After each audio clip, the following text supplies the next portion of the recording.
muli po, palakpakan natin ang Diyos na buhay. Sapagkat napakabuti po niya sa ating mga buhay. Hallelujah! Glory to God! At tayo po ay dumadami na uli. Amen! At nakabalik na po ang mga kapatiran na galing po sa bakansa. At salamat sa Diyos at nandun po ang protection ng Diyos sa buhay ng bawat isa. Amen po! Tayo pong lahat na nakaupo sa kanya-kanyang upuan, hindi mo alam ang pinagdaanan ng iyong katabi. Sinong nakakaalam anong pinagdaanan ng kanyang katabi? Wala. Diba?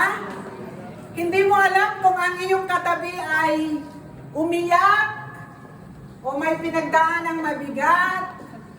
At glory to God kung tuto ng buong linggo ay tuto okay, nakangiti, praise the Lord. Pero tunay po na ang hamon po ng buhay ay kasama na po minsan ang makaranas po tayo ng kalungkutan, ng may pag-iyak, minsan nasasaktan, minsan ay marami pong damdamin ang nararanasan po natin. Ngunit salamat sa Diyos sapagkat may Diyos tayong malalapitan, sapagkat kahit po hindi tayo magsumbong sa katabi natin, pag sinumbong natin sa Diyos, ang Diyos po ang tumutulong sa atin at ang ating mga dinadala ay gumagaan, ang mga sakit karamdaman ay pinapagaling ng Diyos, ang mga pangangailangan ay tinutugunan ng Diyos, at ang ating mga kalungkutan ay pinapalitan niya ng kagalakan at kaligayahan. Kaya napakabuti po ng ating Diyos at tunay, ikaw at ako ay napakapalad sapagkat mayroon tayong Diyos na malalapitan. Amen po? Hindi na po tayo yung magkikipag-appointment sa psychology, sa psychiatry o ano pa man para dito hihintayin mo pa yung 2 weeks o 3 weeks na appointment bago mo mailabas yung saloobin mo. Kung hindi, sabi nga po, the distance ng Diyos ay malapit lang. Kung ano daw po yung distance ng ating tuhod at ang floor, yun lang daw po kalayo ang Diyos sa atin. So napakalapit. Amen po? Kaya glory to God sapagkat ikaw at ako patuloy nating nararanasan ang Diyos sa ating mga buhay. Pero alam ba natin na minsan kung paano po natin i-treat ang Diyos? Sabi nga po, may mga ilang talata sa Biblia na ang Diyos ay pwede natin siyang parang kaibigan. Diba? Diba yung, sabi nga yung kaibigan, ano po yung kaibigan ay nakakausap mo ng pag-ano yung kalooban. Diba? Ganun po ang Diyos para lang nating kaibigan o kaya'y para nating ama kapag may pangangailangan tayo. Kapag naman tayo may sakit karamdaman, tayo nangangailangan ng kagalingan, sabi nga po, siya po ang ating great healer. Kapag mayroong sugat ang ating puso, pinapagaling niya. So, napakarami pong paglapit natin sa Diyos, considering na po siya po yung makakatugon sa ating pangangailangan.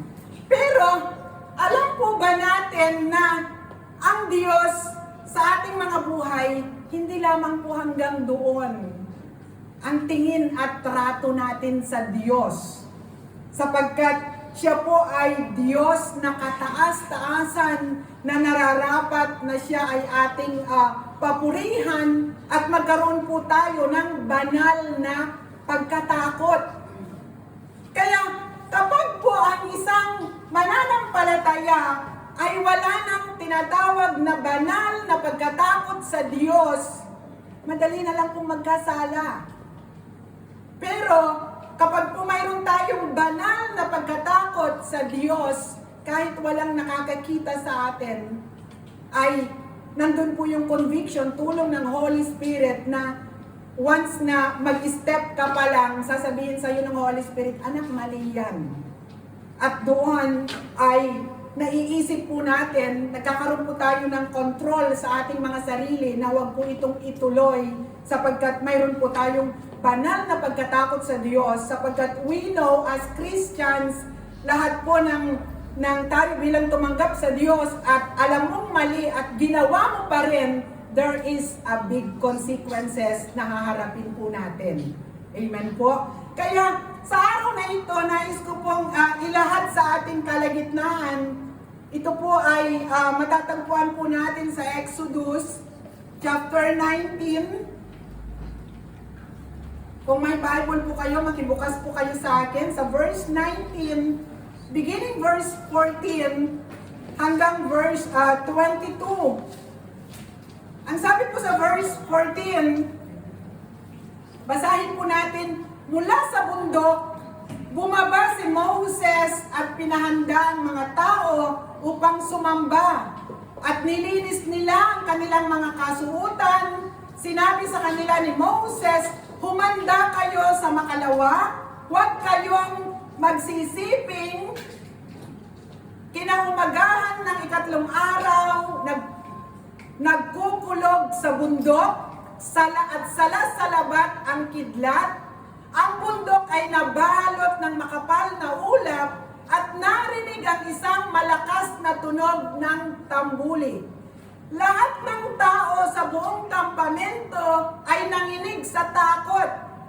Pinangunahan ni Moses ang mga tao papunta sa paanan ng bundok upang humarap sa Diyos. Ang bundok ng Sinai ay nababalot ng usok sapagkat bumaba si Yahweh sa anyo ng apoy. Pumailan lang ang usok tulad ng usok ng isang pugon at ang mga tao'y pinagharian ng takot.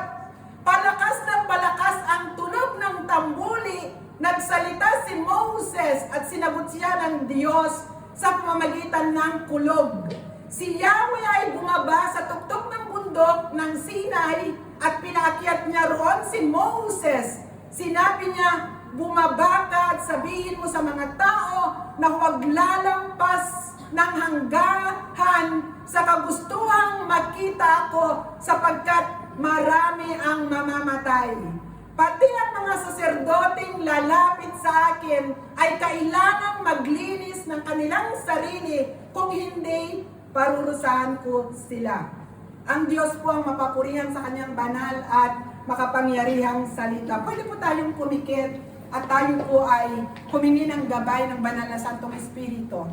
O Ama naming Diyos na makapangyarihan sa lahat, sa pangalan po ng Panginoong Hesus at sa kapangyarihan ng banal na Santong Espiritu, narito po Diyos ang iyong bayan. Naninikluhod, nagpapakumbaba.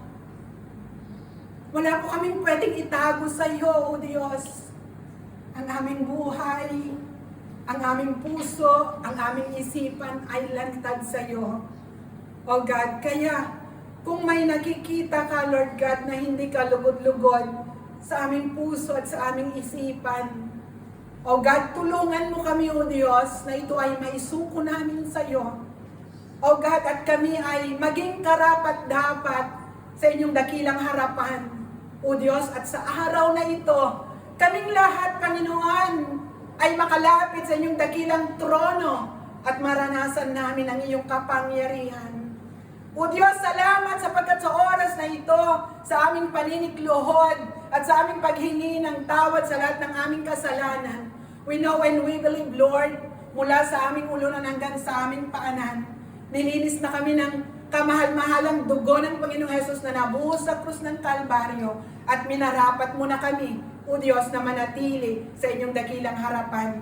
Salamat po, Lord God, at sa oras na ito, alam namin, O Diyos, na Ikaw ay ang banal na Santong Espiritu ang aming kasama, O God, at anuman ang pangangailangan ng bawat isa, Lord, nakahanda na ang katugunan at ito'y matatanggap namin at lalabas kami, O God, sa iyong bahay, sambahan, O God, nandoon, Lord God, ang kalakasan, kagalingan, katagumpayan, at lahat ng inaasam ng aming puso, O Diyos, ayon sa iyong kalooban, ay aming matatanggap. Salamat, pagpalain mo ang iyong salita, O Diyos, pagpalain mo ang iyong abang lingkod, not my weakness be seen, but your glory, O God.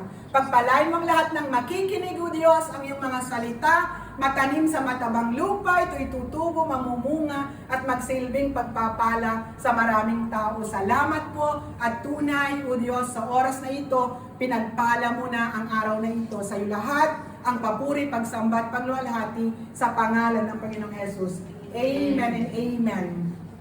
Hallelujah.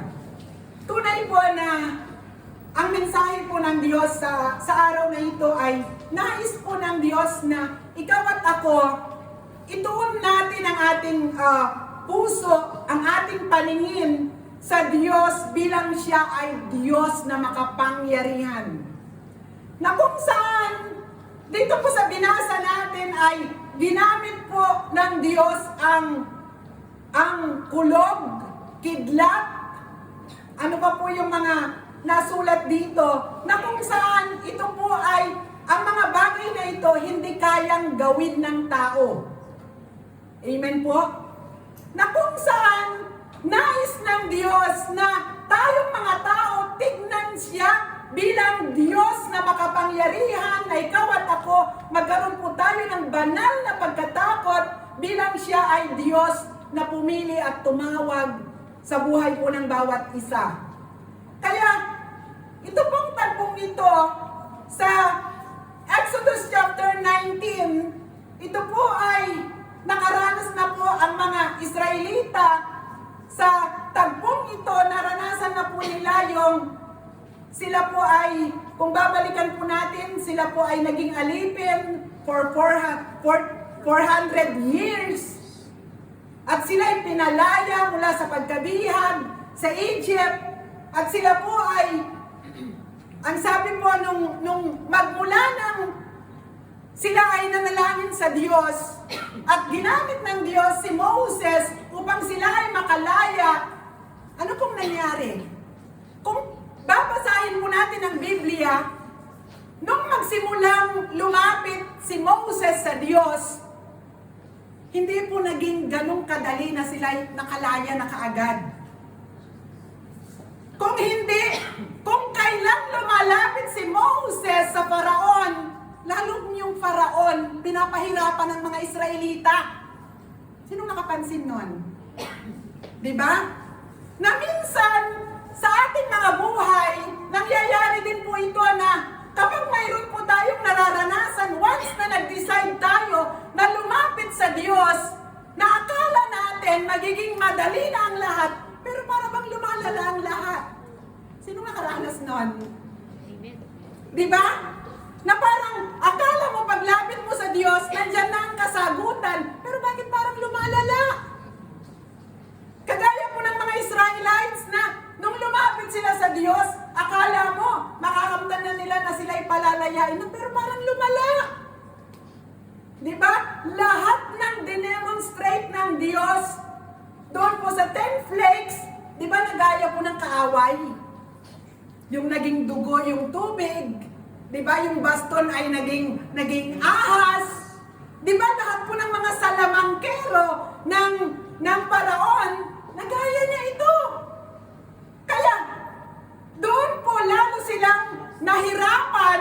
Kaya minsan tayo, bago natin maranasan yung totally na deliverance, yung power ng Lord, para bang tumitindi yung nararanasan natin. At halos gusto na natin mag-give up.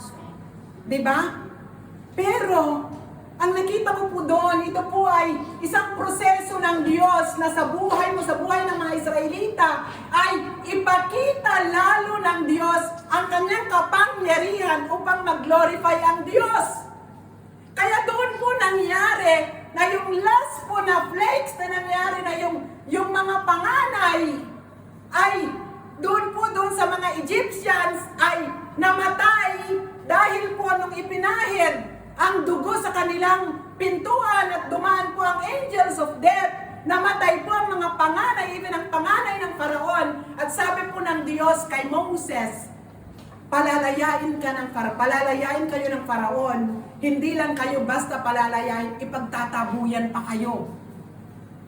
Sabi ng Diyos, at nangyari nga.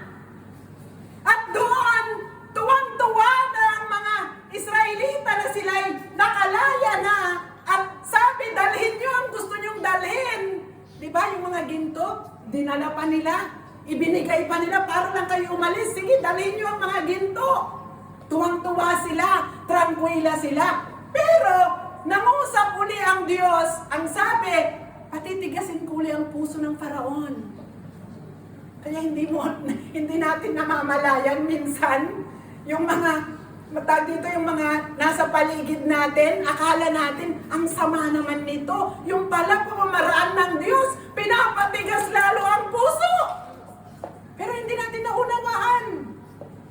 Kaya doon, kasi po nasulat, ang sabi ng Diyos, patitigasin ko ang puso ng Faraon. Pagkaalis ninyo at tranquila na kayong bumibiyahe, hahabulin kayo. Kaya minsan, akala natin victory na ano? Tapos kumakanta na tayo, di ba? Hallelujah! Yung pala, mayroon na naman, humahabol na naman.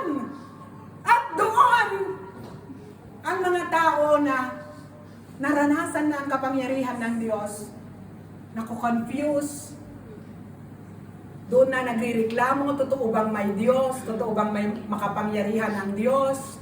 At doon, nagreklamo ng mga Israelita, Moses, wala na bang paglibingan sa amin sa Egypt? Dito mo kami ipapalibing sa ilang. At doon napakarami ng reklamo sa kung saan dumadaan tayo sa process ng Panginoon. Kaya doon nung hinabol sila at dagat, ito ang kaaway. At doon kasi kapag pala tayo'y nasukol na at wala na tayong magagawa, Diyos na palang kikilos. Kaya sabihin mo sa iyong katabi, pag wala ka nang kayang gawin, Diyos na ang gagawa ng himala. Amen po? Kaya iyak tayo kasi, Lord, bakit? Bakit mo ako dinala sa wala na akong kayang gawin? Yung pala gagawa na ang Diyos ng himala. Diba? Gagawa na ng himala kasi inihanda yung puso natin na wala ka nang kayang gawin. Kasi nga, mararanasan, ipaparanas ng Diyos ang kanyang kapangyarihan. Kaya hands up na. Lord, wala na akong kayang gawin. Zero. Physical, financial, yung moral mo, down ka na, lahat na, wala na. Doon pala Diyos na ang kikilos. At doon, ang dagat ay hinati ng Diyos. Nung sila'y nagutom, umulan ng pagkain, nung sila'y may kaaway, nanalangin si Moses, at kasama niya si Hur at Aaron, sila'y nagtagumpay. At doon, yung mga pamamaraan na yon ng Diyos, yung process ng Diyos na yon, sa mga Israelita at sa buhay mo at sa buhay ko. Kasi ang nais ng Diyos, makilala natin siya. Na siya'y makapangyarihan. Na sa oras na wala ka nang kayang gawin, may kaya siyang gawin sa buhay mo. Amen. Ipapakita niya na siya'y makapangyarihan. Kaya lang, huwag tayong susuko. Huwag tayong sumuko. Kasi ikaw at ako ay tayo po, sabi ng Biblia, we are not more than Jesus. Kung nakaranas si Jesus na hamakin, nakaranas si Jesus na kutyain, nakaranas na siya ay duraan, siya ay lagyan ng koronang tinik, lahat-lahat na naranasan niya yon, ikaw at ako bilang tagasunod ni Kristo. Marami po tayong mararanasan. Pero ang pangako ng Diyos, ikaw at ako, hindi niya iiwan kailanman. Kaya, dito po sa binasa natin, sa dami na po ng naranasan ng mga Israelita, dito po sa chapter 19, ang gusto ng Diyos, ang mga tao ay pupunta sa bundok Sinai. At ito po nilagyan ko ng title, A Call to Worship. Para purihin ang Diyos. Ikaw at ako, marami kang naranasan sapagkat ang nais ng Diyos, pag ikaw ay nagpuri sa Diyos, totoo ang iyong pagpupuri sa Diyos. Dahil pag ikaw ay sumamba sa Diyos, siya ay sasambahin mo sapagkat siya ay Diyos. Kasi po kung ang pagsamba lang natin sa Diyos, dahil tayo pinagpala, tayo pinagaling, tayo ay ang mga problema natin ay binigyan niya ng solusyon, napakagaan pong dahilan ang pagkakilala natin sa Diyos. Kaya that's why, para maging mabigat yung pagsamba natin sa Diyos, pinapahintulutan ng Diyos na ikaw at ako dumaan ng matinding pagsubok upang maranasan mo ang kapangyarihan ng Diyos. Kasi po, isipin ninyo sa ating mundong ginagalawan ngayon ay kung gaano po kadali ang mga tao na pakinggan ang isi-share mo kapag ikaw ay nag-share ng lalatoy-latoy. Hello? Gaano kabisi ang mga tao ngayon? Diba? Paghawak ng tao ang cellphone, makakausap mo pa kaya? Hello? Pag ang kamay ng tao may hawak na cellphone, kahit walang earphone yan, hindi ko alam kung saan nakatuon ang kanyang isipan. So kung ang testimony natin sa pag-share sa panahon ngayon ay magaan lang, sino ang makikinig sa atin? That's why may testimony tayo sa buhay ni Brother Maymay na siya ay patay na sa medical records, pero sa kapangyarihan ng Diyos siya ay buhay. Diba? Marami tayong mga kapatiran na nandito na nagkasakit, na ang sabi ng mga doktor, wala ng pag-asa, pero dahil may Diyos na makapangyarihan na gumawa ng himala, tahasan nating sasabihin ng ating Diyos na pinaglilingkuran ay makapangyarihan. Kaya, sabihin mo sa katabi mo, dahil ikaw ay pinili ng Diyos, sabihin mo, dahil ikaw ay pinili ng Diyos, huwag kang magreklamo sa iyong nararanasan ngayon. Dahil parte yan ng process ng pagkagamit ng Diyos sa buhay mo. Di ba? Ayan, mukhang nawala ang ngiti ng iyong katabi. Dahil ayaw niya yung process, gusto niya yung tatalon na kagad, blessing na kagad. Di ba? Pero hindi po ganon. Kaya po dito, a call to worship ay isipin mo na kapag wala kang naranasan sa buhay at ikaw ay magpuri sa Diyos, isipin mo, wala kang naging karanasan na mabigat. Ipoy, nagkakantahan, tinaas mo ang kamay kasi nagtaas ng kamay ang katabi mo, dinakitaas ka na rin ng kamay kasi mahihiya kapag hindi mo itinaas ang kamay, itinaas mo ang kamay. Pero, ang isipan mo, kung saan-saan tumatakbo. Pero nasa church ka. Di ba? Iniisip mo anong lulutuin mo mamaya, anong menu mo, ano ang kulang sa ref mo, ano yung mga invitation mo sa mga susunod na araw. Pero nagpupuri kayo sa Diyos. Di ba? Pero, kung matindi ang pagkakilala mo sa Diyos, anong gagawin mo? Yung oras na yon, hindi mo sasayangin na ikaw ay mag-connect sa Diyos at ikaw ay magpuri ng buong puso sa Diyos. Di ba?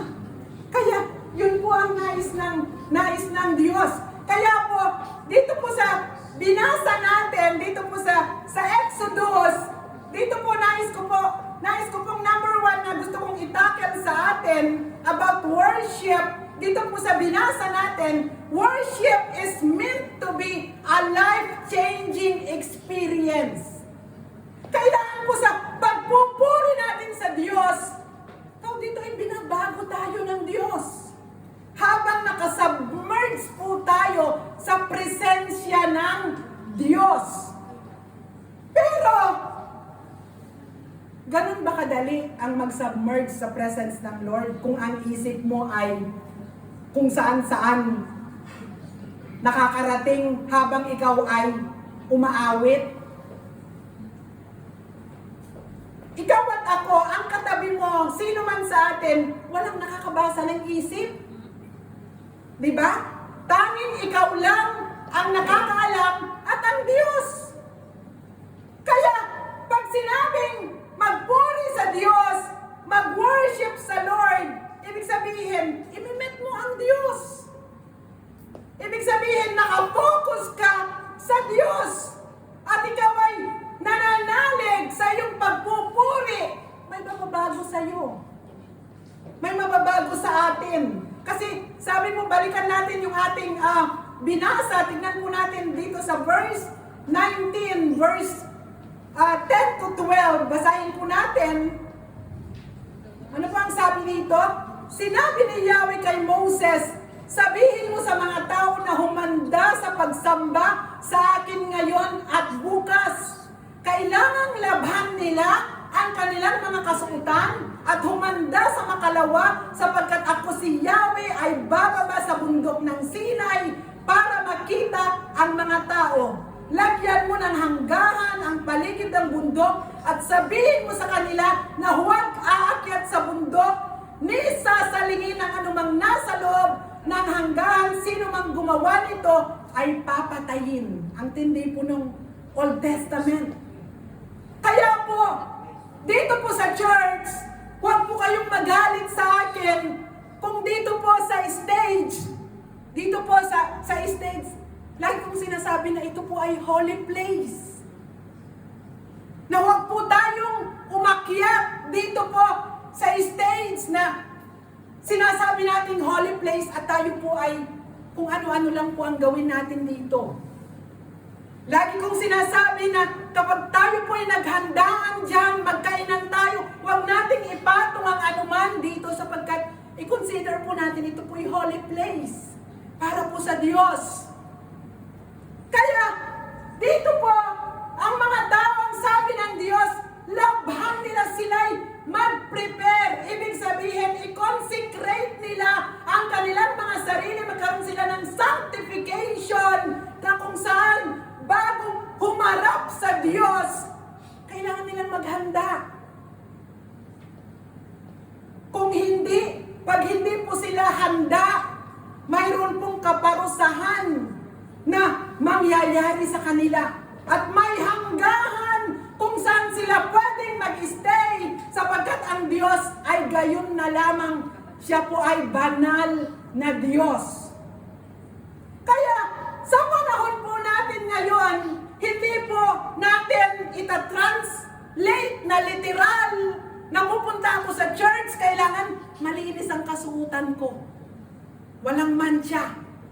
Kailangan mabango. Walang kusot. Hindi po ibig sabihin na sa panahon natin ngayon, hindi ganun ang ibig sabihin. Kung hindi, sa ating kapanahunan ngayon, tayo po'y pupunta, haharap sa Diyos na kailangan yung puso po natin handa. Yung isipan po natin malinis. Na yung puso natin ay kailangan ay i-examine po natin ang ating mga puso sapagkat sinabi kagaya ng sinabi ng Panginoong Hesus sa Mateo chapter 5 verse 23 to 24, kaya't kung mag-aalay ka ng handog sa dambana para sa Diyos at naalala mong may sama ng loob sa iyo ang inyong kapatid, iwan mo muna ang iyong handog sa harap ng dambana at makipagkasundo ka sa Kanya pagkatapos magbalik ka at maghandog sa Diyos. Kaya, dito po ay, kasi po hindi po pahahalagahan ng Diyos ang ating handog kung masama naman ang ating loob. Di po ba? Di baling wala ng handog, ayos lang ang puso. Kaya dito po, sa ating pagbibigay ng ating offering at ng ating tithes sa Diyos, huwag po natin itong pag naghulog tayo ng ating offering, huwag natin isipin na may pambayad ng church, kung ano-ano yung mga nasa isip natin. Kung hindi ito, i-offer natin sa Lord. Masamyong handog para sa Diyos. Kasi po hindi po ang church na kinabibilangan natin ang magpala sa atin, kundi ang Diyos mismo. Kaya tayo po sa pagharap natin sa Diyos, kailangan saliksikin natin ang puso natin. Ang aking puso ba ay ayos? May nakasamaan ba ako ng loob? Masama ba ang aking loob? At doon, haharap ka sa Diyos, ay ikaw ay humingi ng kanyang grasya Diyos ang ating puso, ang ating sugat, at doon hihingi tayo ng tawad sa Diyos, magpapatawad tayo sa mga nagkasala sa atin, at doon haharap tayo sa Diyos. Kasi po, kung saan po yung lugar na hindi tayo pwedeng magbalat kayo, ay sa harapan po ng Diyos. Pwede po tayong magkubli ng ating damdamin sa ating kapwa, sa ating kaibigan, sa ating asawa, sa ating magulang, sa ating kapatid. Pero sa harapan ng Diyos, hindi tayo pwedeng magkunwari. Kaya, pagharap po natin sa Diyos, at doon, bago ka humarap sa trono ng Diyos, i-confess natin, Lord, nagkamali ako. Lord, nagkasala ako. Lord, sumama ang loob ko. Nasaktan ako sa mga sinabi sa akin. Kailangan ko ng grasya niyo. Patawarin niyo ako at turuan niyo ako na magpatawad, at sa pagharap ko sa inyo, Panginoon, ang aking puso ay handa na ikaw ay aking sambahin, purihin bilang aking Diyos. Kaya po sa ating pananalangin, sino po dito sa atin na paglapit mo sa Diyos ay hingi ka na kaagad? Diba? Hindi natin kayang gawin yun. That's why, sa pag-pray natin, Lord, forgive me. Kasi sa ayaw at sa gusto natin, minsan nakakagawa tayo ng pagkakamali. Sumasama yung loob natin, kaya po sa paglapit natin sa Diyos, tayo po ay hihingi ng tawad sa Diyos, at doon tayo po ay patatawarin ng Diyos, at doon saka po tayo makakalapit sa presensya ng Panginoon. At kapag po nakalapit na tayo sa presensya ng Diyos, at doon napakasarap po ang makipag-connect sa Diyos, sapagkat ang puso mo at ang isip mo ay nakatuon sa Diyos na makapangyarihan. Di po ba? Kaya sabi po sa Psalm 24 verse 3 and 4, sabi po dito, who may ascend into the hill of the Lord, and who may stand in His holy place? He who has clean hands and a pure heart, who has not lifted up his soul and falsehood, and has not sworn deceitfully. Sabi po sa Tagalog, sa burol ni Yahweh, sa burol ni Yahweh, sinong nararapat umahon? Sa banal niyang templo, sinong dapat pumaroon? Ang taong malinis ang buhay, pati ang isipan, hindi sumasamba sa Diyos-Diyosan at hindi sumusumpa sa kasinungalingan. Kaya kailangan nating i-prepare ang ating sarili sa pagharap sa ating Diyos at sa ating pagsamba sa Kanya. Wala na pong pinakamasarap sa buhay ng isang Kristiyano kung hindi po ang sumamba sa Diyos ng may malinis ang puso. Kasi po ano pong nangyayari? Minsan, halimbawa po, tayo po ay may compete sa church. Ngayon, hindi maiwasan sa buhay, sa pamilya, o sa trabaho, nagkaroon ng problema. Diba? At minsan ay nagagalit, o kaya ano yung nasasabi, at nang dahil ikaw ay may compete sa church, obligado kang pumunta. Diba? Nararanasan po natin lahat yon. At doon, dahil ikaw ay nagmamadali na, kahit pa yung puso mo ay napakabigat, at pupunta ka na sa church, at subito, ipapagamit mo na ang buhay mo. Alam niyo po ba na bago po natin ipagamit ang buhay natin, pwede po tayong tumakbo sa taas. Mayroon po tayong office doon. Kasi it's normal na ikaw at ako nakakaranas tayo ng iba't ibang klase ng mga pagsubok at mga problema sa buhay. Pero ang nakita ko po dito, hindi po sa ikaw at ako, hindi po tayo karapat dapat na gamitin ng Diyos, pero napakasarap ang tumayo at ipagamit ang ating buhay sa Diyos na tayo ay lumuhod muna tayo. Umiyak. Umiyak ng umiyak ng umiyak ng umiyak hanggang gumaan yung ating pakiramdam. At doon, pagkatapos mong umiyak ng umiyak sa Lord, at alam mo na yung puso mo, pinagaan na ng Lord, napakasarap na mag-connect sa Lord at ipagamit ang ating mga buhay sa Diyos. At doon, wala pong magiging hadlang na ikaw at ako ay gamitin po ng Diyos para sa kanyang kapurihan. Kaya po, nagkakaroon po na sabi po ang worship, ito po ay nagiging life-changing experience sapagkat po habang ikaw ay nagpupuri at nagpakumbaba ka sa Diyos. Alam ba natin na kapag nagpupuri tayo sa Diyos, nakikita natin ang ating sarili, napakaliit sa harapan ng Diyos. Gatundok lang tayo. Hindi po natin pwedeng humarap sa Diyos na kung anong mayroon tayo, ay ipagmamalaki natin sa harapan ng Diyos. Kung hindi, pagharap natin, napakaliit lang natin. At doon, habang napakaliit ng tingin natin sa ating sarili, doon naman, napakalaki ng tingin natin sa Diyos na lahat ng hinaharap natin, ang Diyos ang magiging solusyon sa lahat po ng ating hinaharap sa buhay. Amen. Amen po. Palakpakan po natin ang Diyos. Hallelujah. Kaya, sa pagharap sa Diyos, dito po sinabi, ihanda natin ang ating sarili. May paghahanda. Kaya po, pagpunta natin dito ng araw ng linggo, mayroon po tayong paghahandang gagawin. Kasi po ang inimit natin ay ang Diyos ng mga Diyos, Hari ng mga Hari, Diyos na makapangyarihan. Kaya po ang number 2, sa pagpupuri po natin sa Diyos, we should realize when we come before the Lord is how awesome and a God we serve. Gaano po makapangyarihan ang Diyos, how great is our God. Sabi po sa binasa natin sa verse 16 to 19, dito po sa binasa po natin, sabi, kinaumagahan ng ikatlong araw, nagkukulog sa bundok at salasalabat ang kidlat. Sino po dito nakaranas pag may temporale?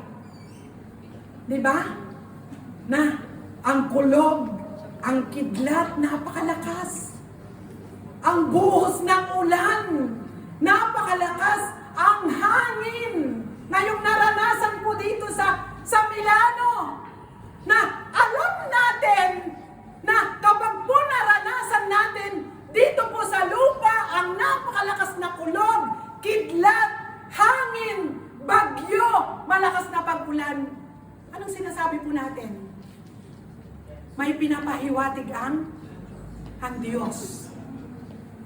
Sino po yung maalala nyo po yung doon po sa lugar ng yung island po sa Thailand na kung saan nagkakaroon po doon ng yung mga bata ginagawang prostitutes, diba? Na halos na wash out po yung island na yon dahil po sa malakas na bagyo, na kung saan yung calamity ay dumaan po sa lugar na yon, na kung saan ay ipinapakita ng Diyos na ang kasamaan ng lugar na yon ay hindi na kayang tignan ng Diyos. At ang maalala natin ang kasamaan ng Sodom and Gomorrah, hindi na kayang tignan ng Diyos. Ano pong nangyari? Umulan ng apoy. At doon, gustong iligtas ng Diyos ang mga tao na sumusunod sa Kanya, pero minsan ang mga tao ayaw pa rin sumunod. Kaya yun, maalala niyo po yung asawa ni Lot na naging haliging asin. Kasi ang instruction sa kanya at bababa na ang husga ng Diyos, ang sabi sa kanya, huwag kang lumingon. Bakit ba naman ang tigas ng ulo? Lumingon pa? At anong nangyari? Naging haliging asin.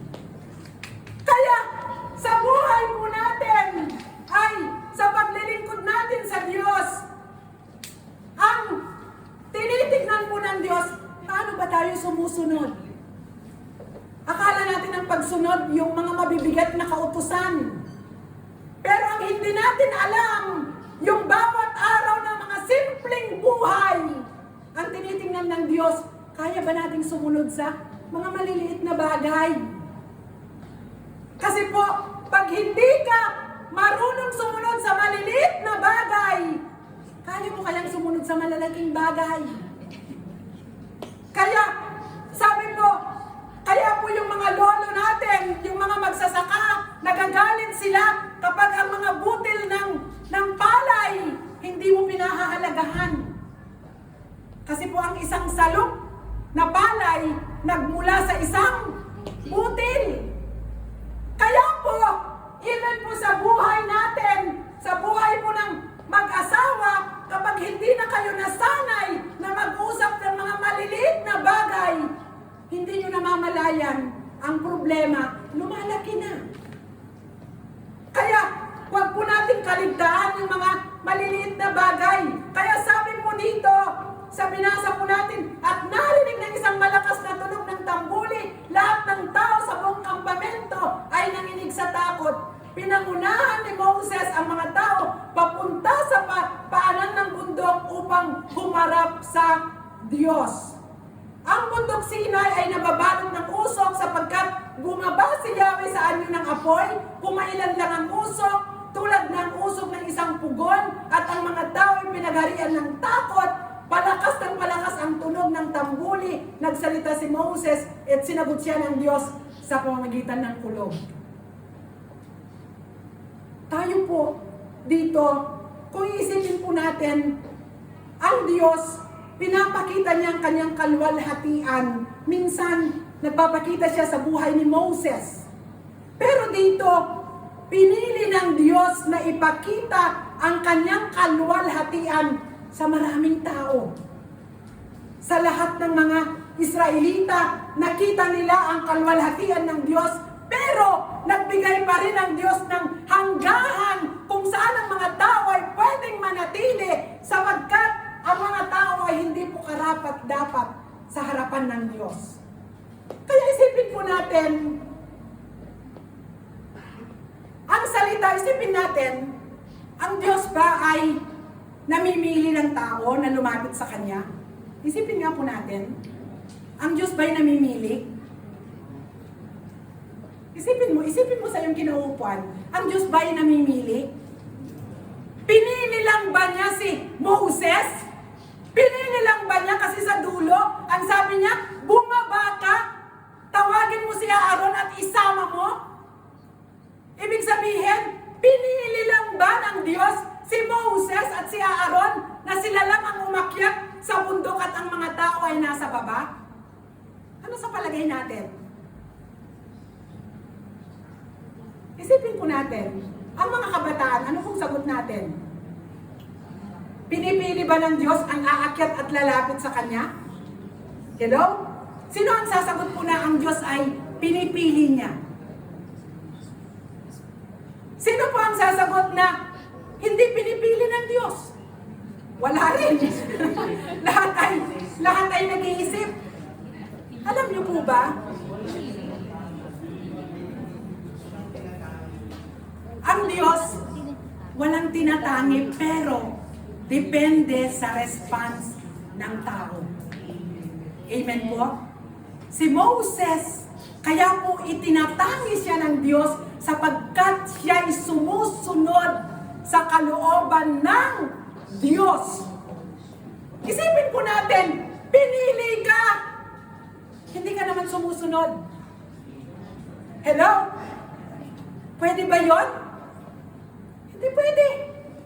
Kaya, kung iisipin natin, si Moses, si Aaron, ay tinawag niya, nakakarating sila sa taas, sa harapan ng Diyos, nakita nila ang kaluwalhatian ng Diyos sa malapit, sapagkat si Moses, pinili niya na sumunod kahit nahihirapan na siya. Pinili niya. Kaya, tayo, nasa atin din ang desisyon. Gusto ba natin makalapit sa presensya ng Diyos, pero mamuhay tayo ng ayon sa kalooban ng Diyos? Amen po? Kaya,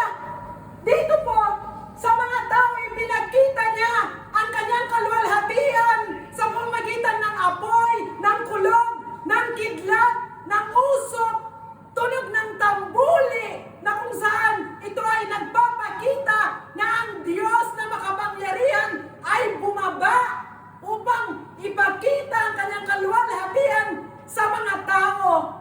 Hindi dahil dito po kasi isipin niya ay ang mga tao paulit-ulit na nagkakasala.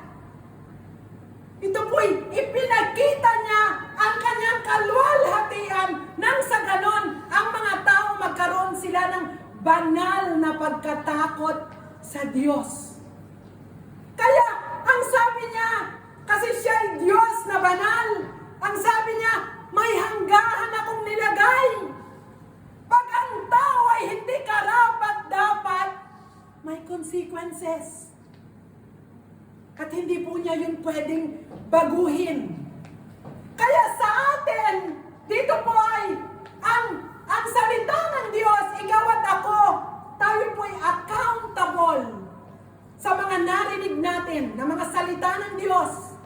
Alam na natin ang totoo at hindi pa rin natin ito sinusunod. At doon, dahil ang Diyos ay banal, wala po siyang magagawa kung haharapin natin ang consequences ng ating mga actions. Kaya, sa ating pagpupuri sa Diyos, kailangan tignan po natin siya, mayroon po tayong banal na pagkatakot. Huwag po natin itrato ang Diyos na ang Diyos siya ay aking tagapagpala, ang Diyos ay aking great provider, ang Diyos ay siya ay ang aking nagpapagaling. Nakakalimutan natin na ang Diyos, He is the Alpha and Omega. He is our great Creator. Siya ang lumalang ng langit, ng lupa, Diyos na banal, Diyos na makapangyarihan. At ikaw at ako, habang tayo'y nabubuhay, binibigyan tayo ng Diyos ng pagkakataon na gawin ang nararapat at tama sa harapan ng Diyos, sapagkat ikaw at ako, tayong lahat ay magsusulit sa harapan ng Diyos. Kaya, kapag po tayo ay nakikita natin ang mga tao ay ini-enjoy nila ang kanilang mga buhay sa makamundong pamamaraan, huwag po tayong hayaan lang natin sila kasi yung ikaw na maraming salita ng Diyos sa puso mo, sila wala. Yung pagkakilala mo sa Diyos, iba sa kanila. Kaya never compare ang ating sarili sa iba sapagkat ikaw ay pinili ng Diyos. Kung saan ang mga tao, ang mga Israelita, dahil sila ay pinili ng Diyos, ay nakayang ipagtabuyan ng Diyos ang mga naninirahan sa Kanaan para lang ang kanyang bayan ay manirahan sa lugar ng Kanaan. Ganun po yung favor ng Lord na ibinibigay sa kanyang mga anak. Kaya, ikaw at ako, huwag kang magtaka na sa pagsunod mo sa Diyos, nararanasan mo ang kanyang himala, ang kanyang favor. Nakala mo, walang ginagawa ang Diyos, pero kung i-evaluate mo ang iyong buhay, napakaraming ginawa ang Diyos sa iyong buhay. Kaya lang minsan, binabaliwala mo ito.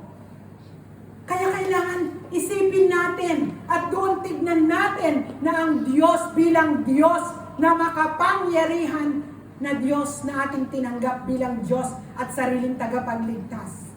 Alam niyo po, nakakamiss po yung tayong lahat na nandito, pag-apak ng ating paa dito po sa church. Para bang dapat lahat tayo, wala na tayong ninanais kung hindi makasama ang presensya ng Diyos. Kasi sa labas, pagod na pagod tayo. Hindi ba kayo napapagod? Diba? Pagod tayo physicamente. Pagod tayo yung emotional natin. Pagod tayo sa mga kung ano-anong isipin at responsibility. That's why ang Diyos, sabi niya, 6 na araw akong gumawa. Ginawa ko ang lahat within 6 days. At ang ika-7 araw, ito'y banal. At tayo rin.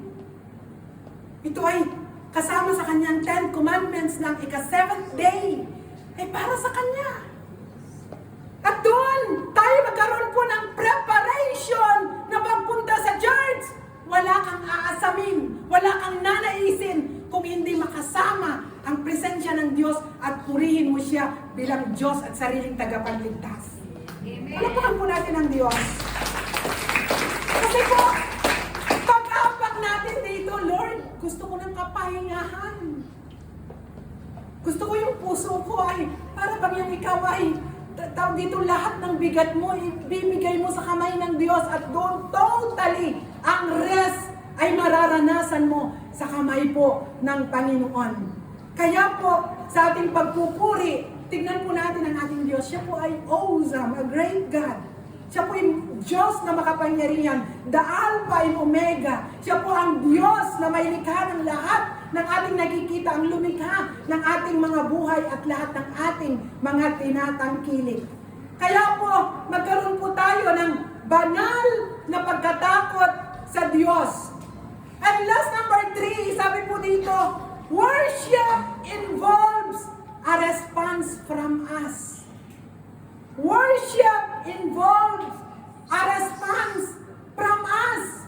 Ang sabi po sa Exodus 19:7 and 8, ang sabi po dito, kung babasahin natin sa verse 7, kaya tinipon ni Moses ang mga leader ng Israel at sinabi ang lahat ng iniutos sa kanya ni Yahweh.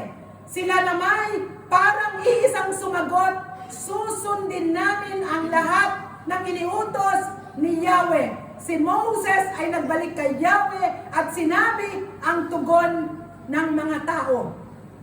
Sabi po dito, kailangan involves a response from us. Maalala niyo po yung kwento, yung sinabi po ng Panginoong Jesus sa dalawang magkapatid na inutusan. Inutusan sila, yung isa hindi sumagot, yung isa sumagot pero hindi sumunod. Naalala niyo po yon? Na umuo ka nga, pero wala sa gawa. Hindi nga lumabas sa bibig mo ang oo, pero nasa puso mo. At gumagawa ka na lang. Kaya po, sa response natin sa Diyos, it involves response sa pagpupuri sa Diyos. Kasi po, yung binasa natin sa verse 7 and 8, may sinabi ang Diyos kay Moses. At si Moses, pinarating niya sa tao. At yung sinabi ng tao, pinarating niya uli sa Diyos. Ibig sabihin, si Moses, yung kanyang paggawa, yung anuman ang ating ginagawa, consider dito po ipagpupuri sa Diyos. Kaya, dito po, sa lahat po ng kung paano si Moses ang kanyang narinig ay isinagawa niya, tayo rin po. Napakarami na po nating natutunan. Ilang taon na po tayong born again? Hello? Ang dami na nating alam. Pag may nabanggit na kwento sa Biblia, alam na natin. At kapag tayo nga minsan nire-rebuke tayo, ang sagot natin, alam ko na yan. Di ba? Kasi po yung puso natin minsan, tumitigas na. Kaya po sa presence ng Lord, lumalambot uli. Kaya, dito ko po nakita, tingnan nyo po dito sa Exodus 18 verse 21. Tingnan po natin. Sabi po sa 21, chapter 18, 21, ngunit, sabi po, pumili ka ng mga taong may kakayahan, may takot sa Diyos, mapagkakatiwalaan at di masusuhulan. At sabi po, italaga mo silang tagapangasiwa sa libo-libo, daan-daan, 5-50 at 10-10. Sino po ang nagsalita dito? Sino pong nakalala dito, yung nagsalita dito sa chapter 18? Si Jethro, ang biyanan ni Moses. At dito, sino pong nagsalita dito? Tao. Na ang sabi po ni Jethro, bilang siya ay lingkod ng Diyos, pumili ka ng mga taong may kakayahan. Pakinggan po natin, may takot sa Diyos, mapagkakatiwalaan, at di masusuhulan. Bakit kaya nasabi ni Jethro yun? Kasi po, pagod na pagod si Moses. Si Moses, mag-isa siya.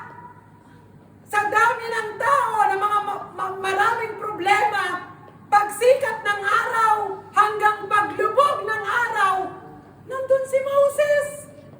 Gumagawa. Pinapakinggan ang mga hinaing ng tao. Sabi ni Jethro, ang biyanan niya, Moses, hindi ganyan. Italaga mo, sabi niya, maglagay ka ng mga tao na kung saan makakatulong. Para bang itong sinabi ni Jethro, ito ay isang ministeryo, isang church. Ngunit, si Jethro bilang tao ang nagsalita. Pero ang pamantayan, ang taas. Nakita po natin, ang sabi po doon, bukod dito ay hahanap ka sa buong bayan ng mga taong bihasa, gaya ng matatakutin sa Diyos. Dito po sa akin ay may takot, may banal na pagkatakot sa Diyos. Sa mga taong magpatotoo, parang ang lalim po niyan. Balik po tayo sa Biblia ko. Sabi po dito ay may takot sa Diyos, mapagkakatiwalaan. Ang sabi po, may takot at di masusuhulan. Grabe naman ito. Nasa gawain na nga ng Diyos, may nasusuhulan. May masusuhulan pa ba? Dito po sabi po ni Jethro, at doon italaga mo silang tagapangasiwa. So nakita ko po dito, tingnan po natin ang ministeryong pinagkatiwala ng Diyos sa atin. Bakit tayo may ministeryo na bahagi ng church? Mayroon tayo sa music, mayroon tayo sa women's, mayroon tayo sa men's, mayroon tayo sa kabataan, mayroon tayo sa mga kids, mayroon tayo sa mga kalalakihan, mayroon tayo sa ushering, sa SOS. So ibig sabihin, sa lahat ng parte ng church na kinabibilingan po ng mga ministerial heads ng church natin, ibig sabihin, pinili ka ng Diyos. At ikaw ba, habang bilang evaluation sa ating puso, sa harapan ng Diyos, tayo ba ay nag-response? Hello? Tayo ba ay nag-response sa harapan ng Diyos at ginagawa natin yung pinaggagawa ng Diyos? Kaya, dito ko nakita sa pamantayan ni Jethro, ang tao bilang tayo, mga tao na lingkod ng Diyos, ang kakayanan natin ay limited. Sabihin mo sa katabi mo, ang kakayanan natin, sis, Brad, ay may limitation. Diba? Kasi sinabi nito ni Jethro, ang kayang makapagpangalaga ng 1,000, ibigay mo sa kanya ang 1,000. Sino dito mga kabataan ang pagdating ng panahon naging pastor kayo ay magpa-pastor kayo with 1,000 tawag dito ay members. Ayan. Mukhang nagtinginan sila sa kanilang sino kaya sa atin ang magpapastor dito. Ayan. May kayang 1,150 at sabi dito, ano po yung pinakamaliit? 10. Kaya kung ang pinagkatiwala sa atin ay 10, huwag tayo magtampo. At yung katabi mo ay 1,000, at yung isa naman ay 150, huwag tayong magtampo kasi yun lang ang kaya natin. Diba? Kaya dito po ay tinitignan kung ano po yung gift na ibinigay po ng Diyos. Kung ikaw ay binigyan ng Diyos na bilang isang ng gift sa music, dito po kailangan mag-response po tayo. Sapagkat, ang sabi po sa John 15:16-17, hindi kayo ang pumili sa akin, ako ang pumili sa inyo, hinirang ko kayo upang kayo humayo at magbunga, manatili ang inyong bunga. Sa gayon, ang anumang hingin ninyo sa Ama, sa aking pangalan, ay ibibigay sa inyo. Ito ang utos ko sa inyo, magmahalan kayo. Yun ang mabigat. Kung titignan mo ang verse 15, sabi, ang Diyos ang pumili sa atin. Salamat, Lord. Kasi pinili tayo. Ang sabi niya ay, upang tayo ay, hinirang tayo upang humayo, magbunga, at manatili ang ating bunga. Panatilihin ang bunga. Sa gayon, ibig sabihin, sa lahat po ng ating pagpapagal at nakita ng Diyos na tayo karapat-dapat sa ating mga pagpapagal, anuman ang hingin natin sa Kanyang pangalan ay ibibigay niya sa inyo. Ibibigay niya sa atin. At ang mabigat, verse 17, ito ang utos ko sa inyo. Magmahalan kayo. Hello? Pwede bang tabigin mo ang katabi mo? Pwede mo bang sabihin, magmahalan tayo? Diba?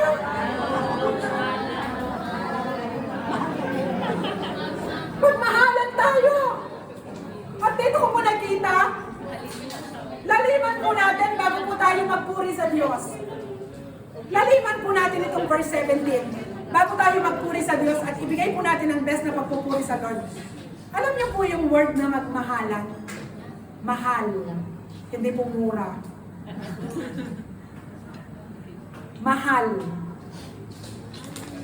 Kung titignan mo natin, ang Diyos, sabi po ng Biblia, nung tayo'y makasalanan pa, minahal na tayo ng Diyos. Tama po? Kaya, tayo, bago po sa magbibigay po natin ng mahalin ang ating kapwa, huwag po natin tignan. Siya ba'y karapat dapat mahalin? Kung hindi, bilang siya, isang tao, isang kapatid, isang mahal mo sa buhay, huwag natin tignan. Mahalin mo siya, basta. Diba? Kahit pa may nagagawa minsan na pagkakamali, o tayo mismo, nakakagawa tayo ng pagkakamali, gusto ba natin hindi na tayo mamahalin? Hello? Baliktarin po natin. Tayo, nagawan tayo ng pagkakamali, hindi na natin siya mahal. Kasi nagawan tayo ng pagkakamali, paano kung tayong nagkamali? Gusto nyo, ayaw na tayong mahalin din? Diba? Kaya ang nakita ko dito, pag sinabing magmahalan kayo, huwag po nating tignan kung siya ba'y karapat dapat na mahalin. Yakapin mo, sabihin mo, mahal kita sa Panginoon, tapos na! Diba? I love you with the love of the Lord. Huwag mo nang tignan kung anong nakapaloob doon. Basta mahal kita, tapos! Hindi po yung sa mag-asawa, hanggang sa mag-away na, kasi makulit. Sasabihin ng babae, amore, mahal mo nga ba ako? Oo naman. Bakit mo ako minahal? Makulit eh. Hindi ngayon, di ang dami nag-iisip ngayon si asawang lalaki. Kasi mabait ka. Aba, nagalit na itong dahil ba sa mabait ako, minahal mo ako? Ano pa? Dahil maganda ka. Ang kulit. Habang nagsasalita si lalaki, aba, para bang may nasasaling sa puso ng babae. Hanggang sa gusto na niyang marinig ang lahat. Hanggang sa nag-init na si babae. Tapos, sasabihin, mahal mo lang pa ako dahil ganito. Tapos sasabihin niya, ikaw? Paano naman kita mamahalin? Ano yun? Tinignan na ang mga kung ano ba ang karapat dapat, bakit mamahalin. Dapat, ang tanong, amore, bakit mo ako mahal? Mahal kita basta. Ako, bakit mo ako mahal? Mahal kita basta. Diba? Iko'y magyakapan kayo. Mahal kita, I love you, amore. Diba ang saya? Paano kung sasabihin na, amore, bakit mo ako mahal? Kasi masipag ka. Pinagluluto mo ako ng pagkain. Paano kung nagkasakit ka? At hindi ka na makapagluto ng pagkain. Hindi ka na niya mamahalin. Diba? O kaya, tawag dito, amore, bakit mo ako mahal? Kasi naman, ang ganda mo, ang sexy mo. Paano kung tumaba na? Kasi umiinom siya ng gamot at nagpatawa sa kanya. Kahit anong gawin niya, hindi na niya maibalik ang kanyang katawan. Nai-insecure na siya at doon nasisira ng pagsasama. Kaya po, mamaya sa kanya-kanyang bahay, umamaya po dito sa church, yakapin natin ang bawat isa. Sabihin lang natin, I love you with the love of the Lord. Tapos na! Di ba? Yun po ang gusto ng Diyos sa buhay po natin, na tayo po ay magmahalan. Kaya po, sa pagpupuri, ito po ulitin po natin, worship is meant to be a life-changing experience. Sa pagpupuri, makita po natin how awesome our God we serve, and worship involve a response from us. Na ikaw at ako, tumugon po tayo sa calling ng Diyos. Amen po? Kaya po, in conclusion, huwag po natin tignan na sa binasa natin ay sa Old Testament lang yun. Kung hindi, kung paano po ipinakita ng Diyos. Sabi po dito, the good news from this passage is that just as God desired to reveal Himself to the Israelites, He wishes to encounter us as well. We have not only the revelation of the Old Testament, but the personal representation of who He is in Christ.